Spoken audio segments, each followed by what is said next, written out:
আজকেই নোটিশ দিচ্ছি, রাস্তার দুপাশে পার্কিং অবৈধভাবে রাখা হয়।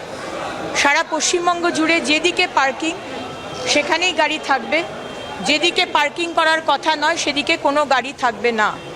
তাতে মানুষের সুবিধা হবে, মানুষের যাতায়াত করতে অনেক অসুবিধা হচ্ছে। এই 15টা বছর আমরা দেখেছি, সুতরাং এই ইনস্ট্রাকশন আমাদের দপ্তর থেকে দেওয়া হয়েছে। নেক্সট যেটা দেওয়া হয়েছে সেটা হচ্ছে বিভিন্ন জায়গায় ফেক পার্কিং স্লিপ নিয়ে তৃণমূলের ক্যাডার এবং অন্যান্য মানুষ তারা টাকা তুলেছে। সেই রাজস্ব দপ্তরে আসেনি, সরকারের কাছে আসেনি। সুতরাং এই নোটিশ আজকে আমার দপ্তর থেকে দেওয়া হচ্ছে, যেখানে যেখানে এই ধরনের ফেক রসিদ দেখিয়ে টাকা তোলা হচ্ছে পার্কিংয়ে, সেগুলো ইমিডিয়েটলি বন্ধ করা এবং একটা রেট চার্ট প্রত্যেকটা পার্কিং লটে রেট চার্ট দিয়ে দেওয়া হবে, যে যার মতো মনের মতো খুশি পার্কিং নিতে পারবেন।